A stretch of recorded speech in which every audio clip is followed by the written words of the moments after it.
oras ba darating sila, Panyero? Siguro mga 4. Naalala mo ng mga... Pasensya na, ako yung na-traffic eh. Ay, wala. Saan na kayo? Long time! Long time! Long time! Kamusta? Kamusta?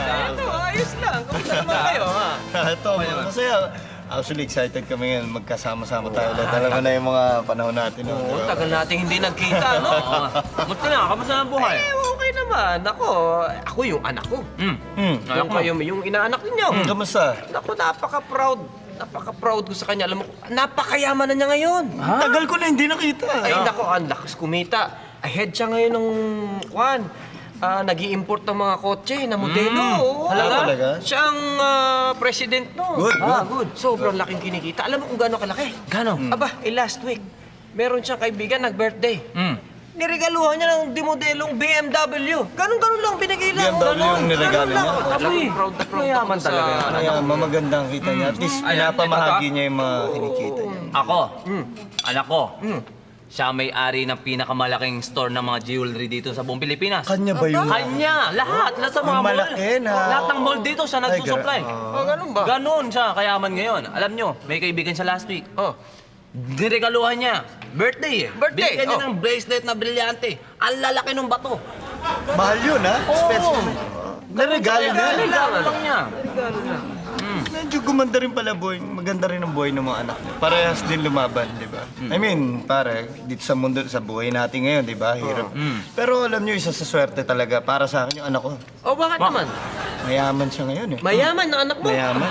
Sobra kasi arkitekto siya. Arkitekto. Oh, so, kung familiar kayo doon sa Makati, yung magagandang building, doon sa Fort, yung maganda doon. Yung dalawang maltakas na ganon. Yun na, mismo pare. Siya gumawa nun? Siya ang gumawa nun. Aba naman. Gusto nga niyang tanggihan yung mga may-ari nun, yung mayayaman. Kaya lang, syempre, pag milyon ang pinag-usapan, pare, hindi naman sa ano, malaking pera yun. Sa karir mo yun. So, tatanggapin mo yung mga milyones. So, ganun siya kalakas kumita. Tapos, eto na. Nag-birthday yung kaibigan niya. Yun, last week lang yun eh. Naregaluhan niya rin. Pinagpagawa niya. Pero hindi building. Eh, ano? Mansion. Mansion. Mansion, 5 swimming pool. 5 swimming pool. 5 swimming, malalaki. Lalaki. Grabe. Sabi ko, at least yung anak ko marunong mamigay ng kayamanan niya sa kahit pa I'll paano. drink to that, mga panyero. Mga at anak least. natin talaga naman. Ay, mga panyero. Maganda. Oy! Kamusta? Kamusta? Ayos na. Panyero. Natalo ako sa eleksyon eh. Ayos na yun, Sigrid. O, kumusta? Kumusta ang buhay? Kumusta ang mga pamilya? Eh, ito nga, napapagkwentuhan namin yung mga anak namin. Oh, total, Napaka-proud. tagal na natin hindi nagkita-kita. Maliliit pa yung mga anak mo ngayon. Oh, kumusta ng mga Ayun nga, yung mga anak namin napaka-successful, ang lalakas kumita.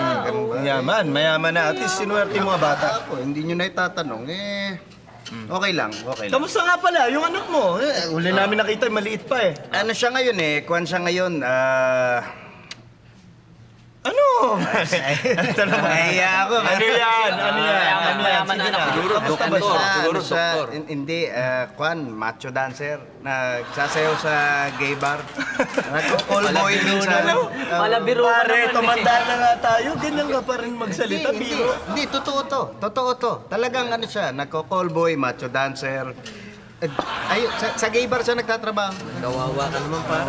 Para ganyan lang buhay, tanggapin lang natin. Kung yun lang yung napunta na macho dancer siya. Hindi. Okay lang. Okay lang. Okay lang Okay sa ka lang akin na kahit ganun sa siya. kabila ng anong... Okay lang. Okay lang. Alam nyo, nag-birthday siya last week. Abay, nagulat ako. Meron siyang bagong BMW. Meron siyang brilyante na bracelet na malalaki ang bato. Tapos merong mansyon na 5 swimming pool, patong-patong. Bigay lahat ng mga baklang syota niya. Binigay, niligal. Niregaluhan lang siya. Hindi ko nga alam kung ano. Basta puro mga bakla yung mga... Birthday last week ng anak mo. Ay!